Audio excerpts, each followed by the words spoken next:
আসসালামু আলাইকুম। আমি হোম মেকার মুন্না ব্লগসের মুন্নি। আজও হাজির হয়ে গেলাম নতুন আরেকটা ভিডিও নিয়ে। আশা করছি কাছে দূরের দেশ বিদেশে যে যেখান থেকে আমার এই ভিডিও দেখছেন বা দেখবেন সবাই ভালো আছে। আমরা আলহামদুলিল্লাহ ভালো আছি। আজকের ভিডিওটা শুরু করেছি নাস্তা দিয়ে।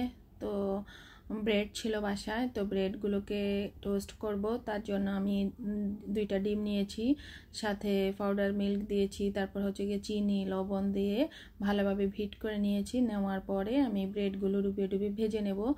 আর হচ্ছে গিয়ে সাথে বাটার বনও ছিল, তবে এগুলো আমার আম্মা আব্বা যে এসেছিলো তখন এনেছিল, কারণ আমার ছেলের খুবই পছন্দ এই ধরনের খাবারগুলো, ব্রেড তারপর হচ্ছে বাটার বন এইসব। তো আর সাথে কলা এনেছিল, তারপর হচ্ছে গিয়ে মুরুলি আর তিলের খাজা, কোক, মানে যা যা নাতি নাতনিরা বা ওনার মেয়ে যা যা পছন্দ করে সব কিছুই কম বেশি নিয়ে আসছে। কিছু বাড়ি থেকে নিয়ে আসছে, কিছু বাজার থেকে নিয়ে আসছে, এভাবেই কিন্তু নিয়ে আসছিল। যদিও ডাক্তার দেখাতে এসেছিল, তো সাথে আমার ছোট ভাইটা ছিল, তাকে দিয়ে এসব করিয়েছে। তো সেই ব্রেড ওনারা তো চলে গিয়েছিলেন, তো এক রাত্র কেবল থেকে গিয়েছিলেন। তারপরে ভাবলাম যে এগুলো যেহেতু ফ্রিজে আছে এগুলো ভেজে নেই। অবশ্য ছেলেমেয়েরাও এগুলো দিয়ে নাস্তা করেছিল। ছেলেকে বাটার বনটা একটু তাওয়ার মধ্যে সেকে তারপরে কলা দিয়ে দিয়েছিল, চা বানিয়ে দিয়েছিল, সে খেয়ে গিয়েছে। মেয়েও ব্রেড আর কলা খেয়েছিল, তাকে ব্রেডগুলো একটু হালকা সেকে দিয়েছিল তার বাবা, তো খেয়ে নিয়েছিল। তো এখন তো হচ্ছে গিয়ে আমার ডিউটি, তার আগে ছিল খান সাহেবের ডিউটি সকালবেলা। তো উনি অবশ্য ছেলে মেয়ে দুজনকে খাইয়ে দিয়ে বিদায় করে দিয়ে দিচ্ছেন, মানে স্কুল কলেজের জন্য। তারপরে উনি অবশ্য এখন একটু শুয়ে আছেন, তা ওনাকে আর জাগায়নি। উনি অবশ্য ছেলের সাথে বিস্কিট আর চা নাকি খেয়েছিলেন, তার জন্যই আসলে আমি একটু রিল্যাক্সে আছি, কারণ ওনার কিন্তু সুগার প্রবলেম আছে, তো ওনাদের তো একটু টাইমলি খেতে হয়। তো উনি আবার বিস্কিট আর চাটা খান, আর আমার অবশ্য বিস্কিট একদম পছন্দ না।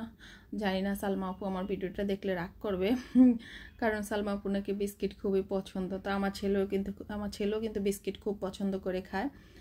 তো আমি এগুলো ভেজে নিচ্ছি। আর চা সাথে তো চার লিকারটা আগেই খান সেভ করে রেখে দিয়েছিলেন, তো সেটা গরম করে নিচ্ছি। তো সাথে চা, টোস্ট, আর হচ্ছে গিয়ে খান সাহেব অবশ্য কলাও খেয়েছিলেন, আমি অবশ্য কলা টলার খাই না, আমি কেবল ব্রেড আর হচ্ছে গিয়ে চা খেয়েছিলাম। তো এই ছিল আমাদের সকালবেলার নাস্তা। তো আসলে আব্বা আম্মা সবসময় আসলে এমনটাই করে, যখন যেটা মানে চোখের সামনে পড়বে সেটাই নিয়ে আসে বাসায়। তো এটা আসলে মানে এটা ভালোবাসা থেকেই করে, কারণ চিন্তা করে নাতি নাতনি এটা পছন্দ করে, তারপর হচ্ছে গিয়ে মেয়ে এটা পছন্দ করে, এটা আসলে সবাই চিন্তা করে।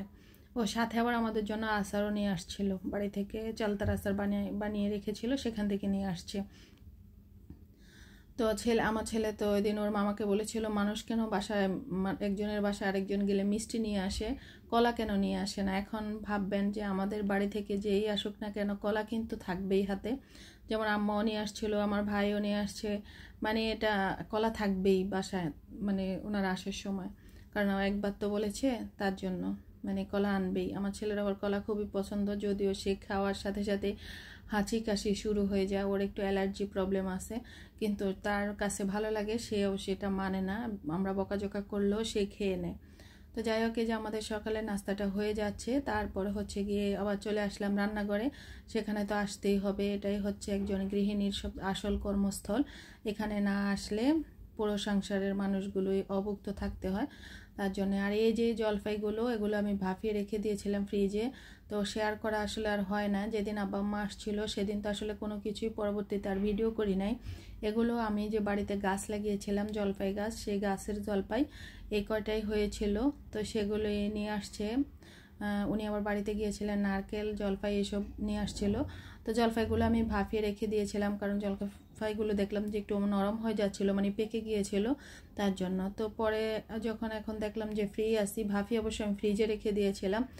তো এখন হাত দিয়ে যে চটকে নিয়েছি একটু চটকানো আচারটাই বানাবো, তো তার জন্য এই যে হাত দিয়ে ভেঙে ভেঙে নিচ্ছি। তো সবগুলো বিছি কিন্তু আমি এখানে রাখবো না বা আচারের সাথে দেব না, তো আমি কিছু বিছি উঠিয়ে নিচ্ছি, আর সাথে আবার একটু জলপাইও নিচ্ছি। এভাবে কেউ জলপাই মাখা খেয়েছেন কিনা জানাবেন।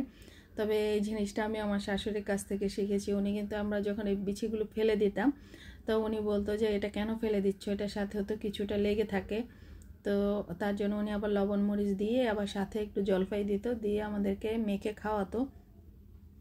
তো তো তারপরে থেকে অবশ্যই আমিও এই কাজটা করি, আমিও চিন্তা করে দেখলাম ঠিকই তো, এটা ফেলে দেওয়ার কি আছে, এটা তো এইভাবেই করতে হয়। আসলে আমি তো শ্বশুরবাড়িতে বা বিয়ের পরে কিন্তু রান্না বান্না বা এসব কাজকর্মগুলো আমি শিখেছি, তার আগে তো আসলে আমাকে এসব করতে হয় না, তার জন্য তেমন কিছু জানতামও না।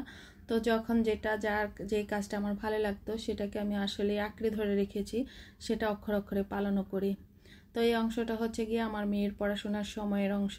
তো ও আবার স্কুলে অ্যাসাইনমেন্ট ছিল, তো সেটা লিখতেছিল, আর ওকে বললাম যে লেখাগুলো কেন এত বিশ্রী করে ফেলতেছো, ওর লেখাগুলো আগে আরও সুন্দর ছিল, ও লেখে কম, তার জন্য হাতের লেখাগুলো মানে দিন দিন কেবল খারাপ হয়ে যাচ্ছে। তো একটু আঁকিবুকিও ছিল, তো সেটাও আঁকতেছিল। তো ভাবলাম আমি একটু ভিডিও করে রেখে দিই কেমন করতেছে আমার মেয়ে পড়াশোনা।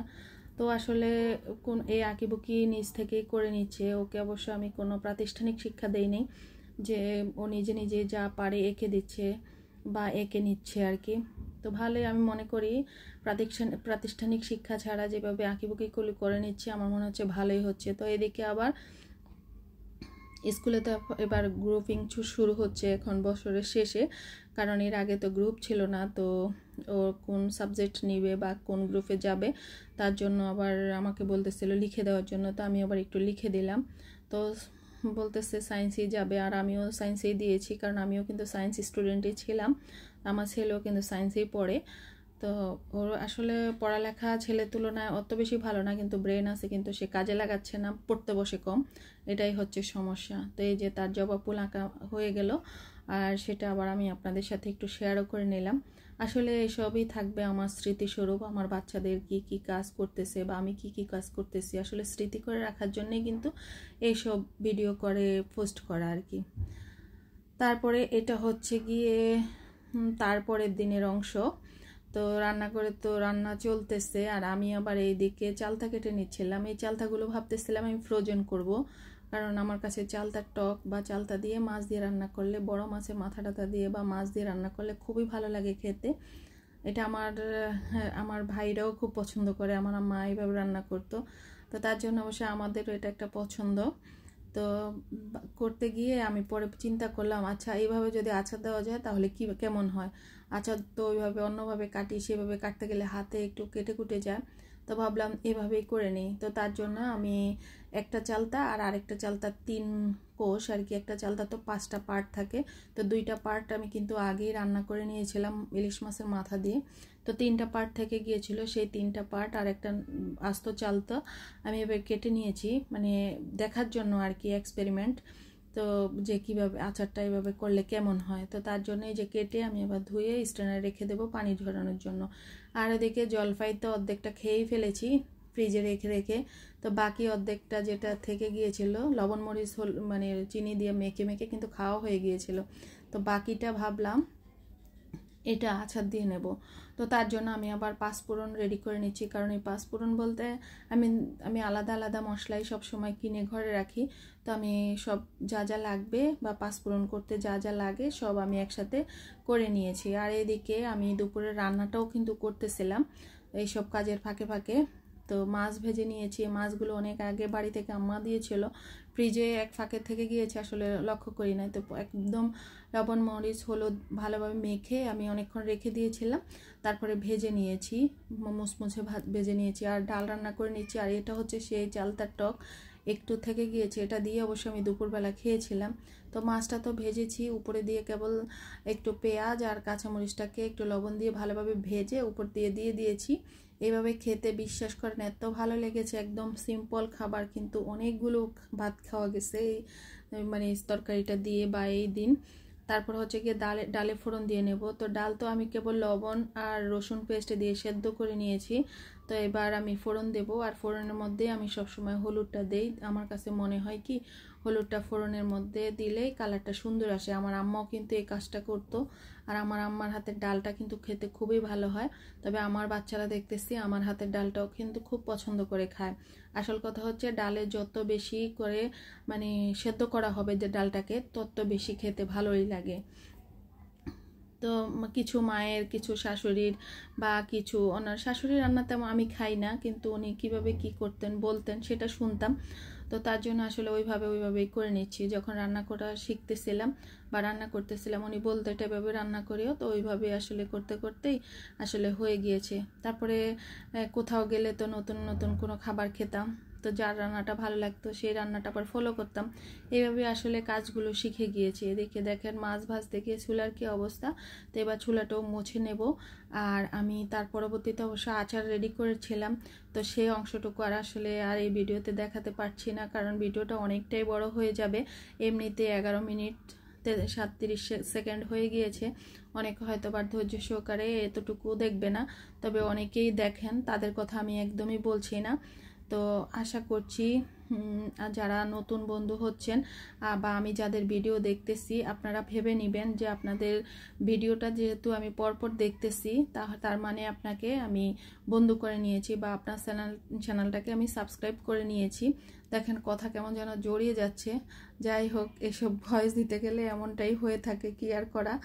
তো এদিকে আমি রান্নাঘরটা মুছে টুছে রান্নাঘরের কাজটা কমপ্লিট করে কিন্তু চলে যাব।